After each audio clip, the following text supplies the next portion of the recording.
Good morning, everybody. It's Driven Fitness Erica here, your friendly and fabulous Orange County personal trainer. I am in my facility this morning in Lake Forest with this beautiful lighting behind me. It's not the best. I did not major in film in school, but this is a quiet place where hopefully you won't be able to hear the blowers while I'm chatting today. Good morning, Christine. I just saw you. I'll wait while we see if anybody else can pop in today. If you're joining me for the first time, or if you're going to join me for the first time on our Driven Fitness page, I do this pretty much every Wednesday at about 7:30 in the morning Pacific time. And I do it in a private group I have on Facebook. I might be moving it more over towards this group. We'll see. So more people can see it. But yeah, almost every Wednesday, 7:30, we're here. We talk about all kinds of stuff. And today we're talking about the mind. And that is a huge topic. So we're just going to barely scratch the surface of the mental game of weight loss and how your brain is screwing up your goals.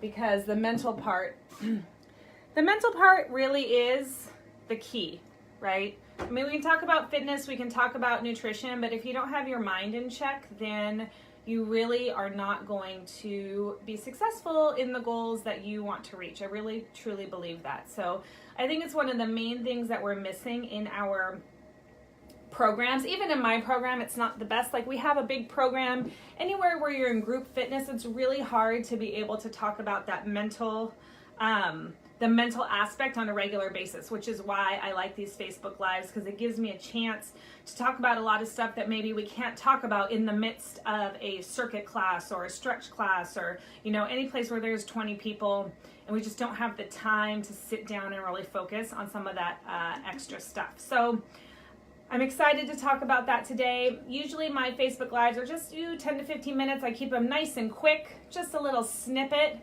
to give you something to think about. And if you want to explore more on your own, then you can. So I'm going to take a sip of water right now.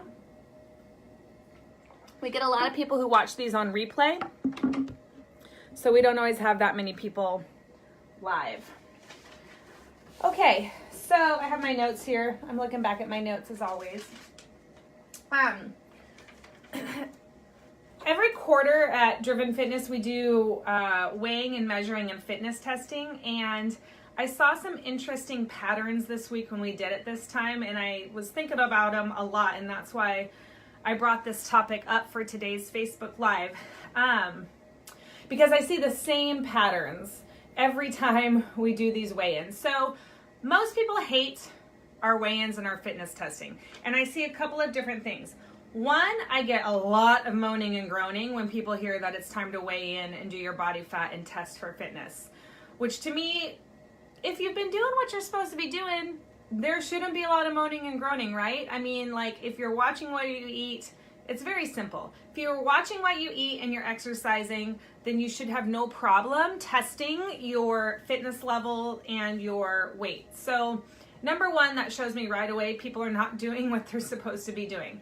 Number two, we get a lot of ditchers, right? So our numbers, like for example, in the evenings, usually have like 9 to 11 people. We had 5 on the day that we did testing. Congratulations to my 9 a.m. and my 6 a.m. because we had a whole bunch of people there who attended and were very excited to see it. But a lot of times we do get people who just won't show up.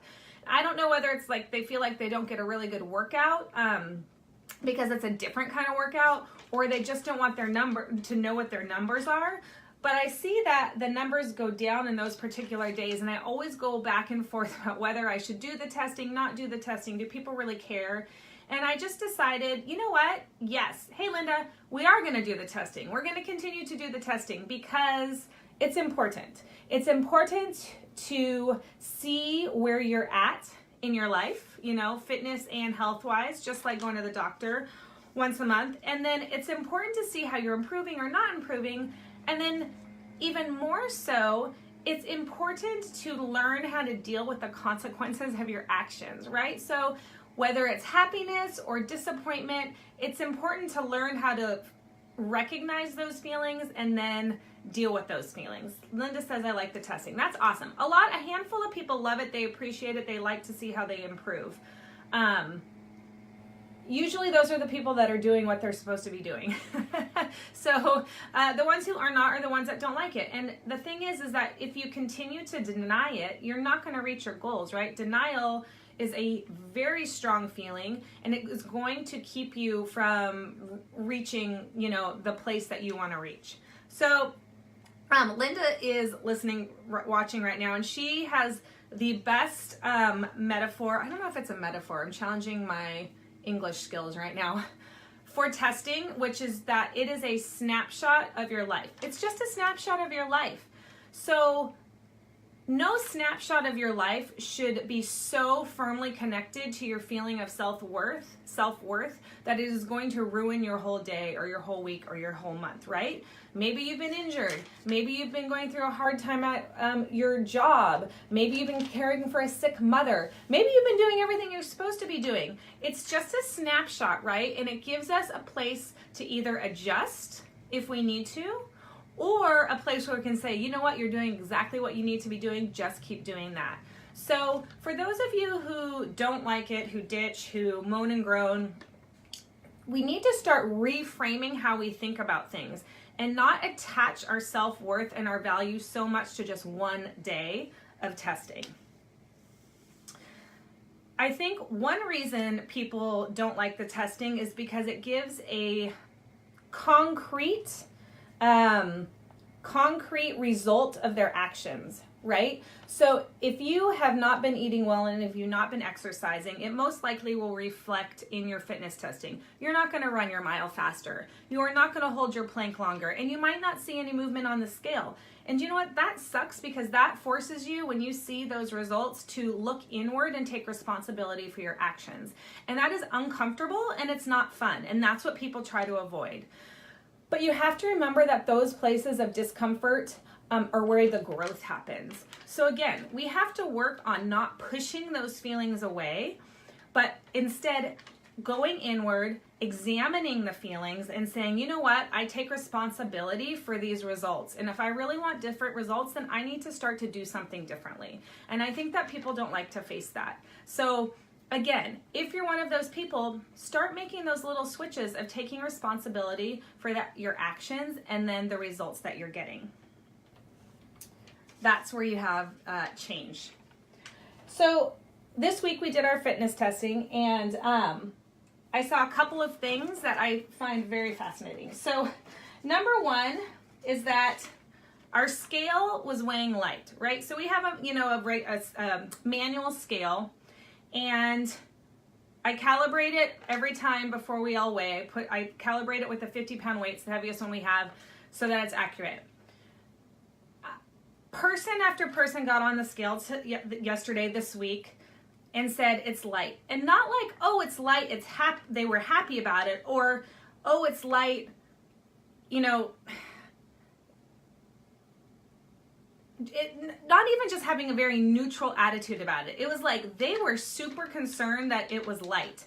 And they were very upset that it was not showing the same number that their scales at home showed.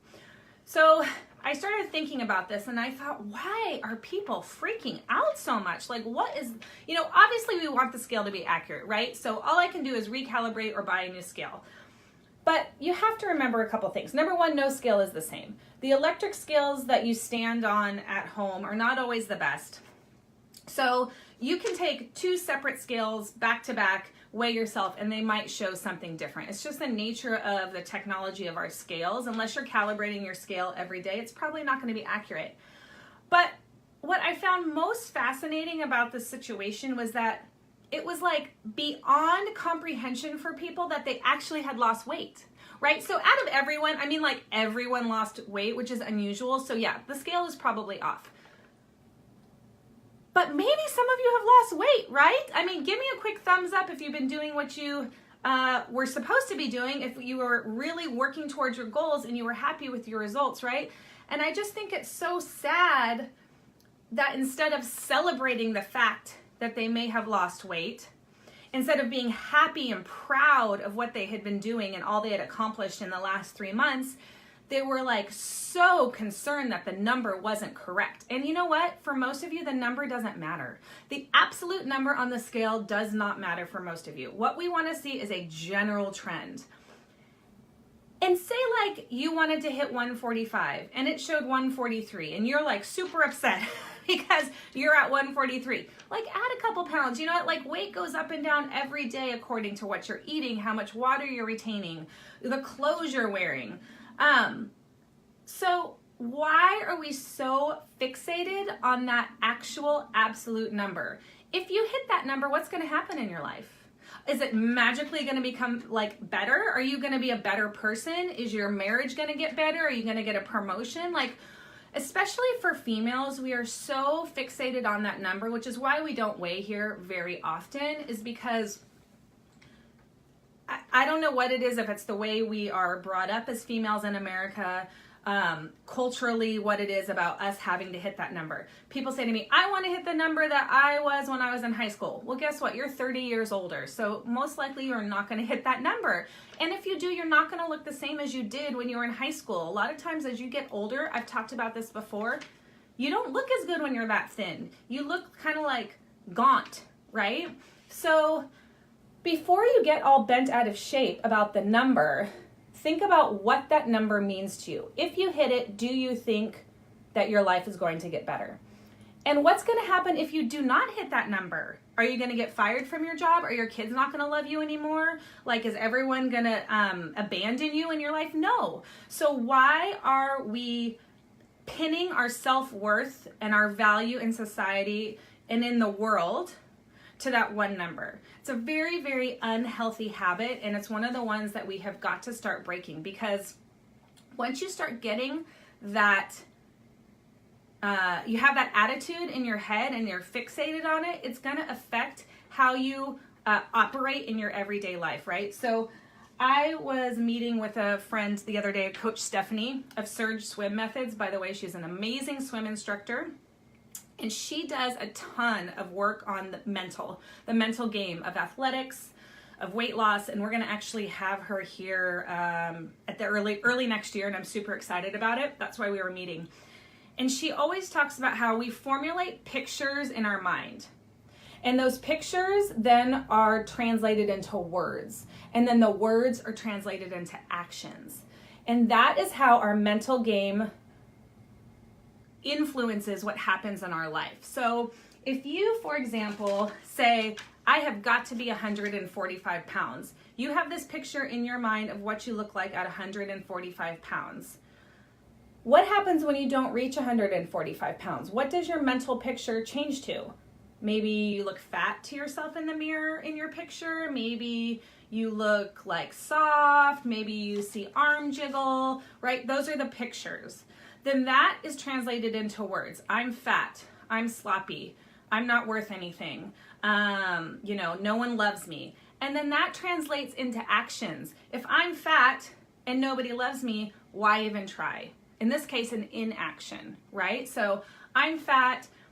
I can't keep up with everyone. I'm not going to be able to fit into my pants. Why even try, right? That's how Stephanie talks about the pictures getting translated into actions. And then those actions obviously create results, which in this case is not a good result. You're not going to lose your weight. So the number one strategy that I start with people is you have to start changing the pictures, right? So instead of focusing on that weight, 145 pounds, focus on what you look like when you're doing push-ups, right? So part of our test every quarter is that we don't just do weights and measurements. And this is precisely the reason why, because people don't always lose weight, but maybe their push-ups went from 10 on their toes to 25 on their toes. That is the picture that you need to be thinking of. Someone else just joined. Matt Neary, hi. We're talking about the mental game of fitness. So the picture that you need to have in your head, instead of you looking skinny at 145 pounds, is you performing 25 push-ups, right? So how does that make you feel if you are imagining yourself doing your 25 push-ups? That picture in your head gets translated to words. I'm strong. I'm fit. I can kick ass. I'm a, buff woman or man. And then how do those words, I am strong, I am fit, I am capable, translate into actions? Well, shoot, if you're strong and you can do 25 push-ups, hey Cynthia, then you're gonna try for 30 push-ups. Because if you can do 25 and you're a capable, fit person, then you might as well try 30, right? So do you see how the difference is? We have to change the pictures in our head. Welcome to our Facebook Live, Cynthia. From the negative to the positive. So that's why I'm a firm believer in not just testing weight and body fat, but also testing strength, endurance, other things that give you a chance to measure your fitness level. Because it's big, right? It's all encompassing. So first strategy is, just to recap, stop imagining the negative pictures in your head. And when you immediately notice that you're imagining a negative picture, God, I feel fat today, stop it. Stop it and replace it with a positive picture. You don't feel fat today. Guess what? You went out and you deadlifted your body weight yesterday. You have a strong butt. So let's think about that. And then what does that do? The words are, I've got strong legs. I am powerful. And the action then is, you know what? I'm going to go in tomorrow and I'm going to deadlift again. So creating that change of the pictures is what is going to create a change in the actions, which will then create success in reaching your goals. Does that make sense? Give me a thumbs up if you've been with me for a while and that makes sense, okay? I don't know what time we're at. We've been at a little longer than what we normally are. So if you're just joining us, we're talking, watch the replay from the beginning if you get a chance. Because we're talking about how negativity and fixating on one thing can like screw with your weight loss because it affects your actions. The other thing I saw this week in fitness testing, and I just talked about it a little bit a second ago, was that people fixate on just one aspect. So say like they didn't lose any weight, but their push-ups were great. Or say like they did lose weight, but their push-ups were not great. They will take all the other positive things that have happened in that fitness testing and just think of that one thing. And they will feel disappointment, like a failure, like they should have done more. I should have improved this. I should have done that. I should have done that. Well, you know what? Life is not like that. We don't always improve everything at once. So give yourself a break, people. It just hurts my heart because I can look at someone and have seen where they have gone from 0 to 100 miles per hour in the last 6 months, and they have just completely changed their lifestyle, and they will take that one thing that they didn't quite excel at or didn't improve at, and they will just pick it until it just creates this heaviness, right?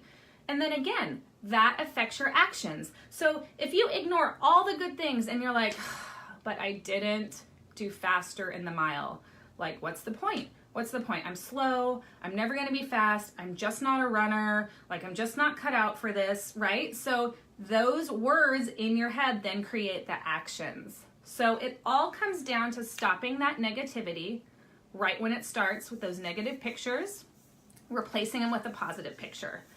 Number 2 strategy. Let me see. Number 2 strategy. Besides stopping the thoughts, are doing things like a positivity journal. So if you are a person who really has trouble with these negative pictures, negative thoughts, then start with a positivity journal in the morning or at night before you go to bed. At night is interesting because we were talking about this when I was at lunch with Stephanie as well, that the last things you think of at night are the things that you are going to be thinking about subconsciously all night long. So if you go to bed thinking negative things, all night long, that's like ruminating through your body. So if you, hey Linda Sarvi, so if you need a pick-me-up in your positivity, then start a positivity journal at night. 3 things that you're proud of from that day, 3 things you love about yourself, 3 things that you're grateful for. I've talked about gratitude journals before in my talks. Or maybe you start it in the morning and do 3 things in the morning that you are looking forward to, that you're proud of, that you like about yourself. 3 great accomplishments. then it'll start your day off right. So if you're someone who struggles with that positivity and always having negative mental pictures, then positivity journal is another one. And then also just Post-its, old school Post-its that remind you of exactly those things. Remind you of all the good things that you're doing, of all the successes that you have, instead of you fixating on the negative things. All right? So, I talked a lot. Usually I ask a lot more questions, but I had to be on my soapbox today because man, oh man, there was a lot of negativity happening.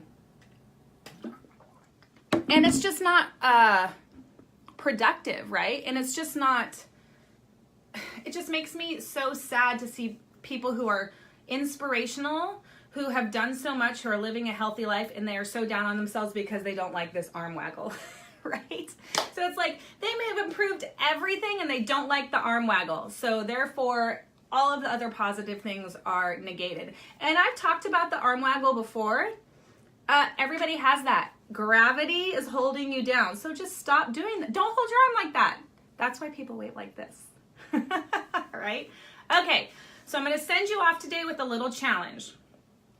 This week, your challenge is to start turning off your negative thoughts as soon as you begin, right? So as soon as you get a negative picture in your life, turn it off. And this takes practice. I mean, no one's perfect at this. It takes a lot of practice. Sometimes you don't even realize it until you actually are aware, and then aware of the pattern. And even then, sometimes it's not till later you're like, oh man, I really was not very nice to myself, right? So, people say, if you talked to others the way you talk to yourself, you would have no friends, right? So the challenge for you this week is to stop the negative picture, replace it with a positive picture in your mind. From that positive picture, create positive words. Say them out loud, say them to yourself, write them down. And then take those words and turn them into positive actions. All right, give me a quick thumbs up if you feel like you can take on that challenge. I should see at least 5 thumbs ups right now.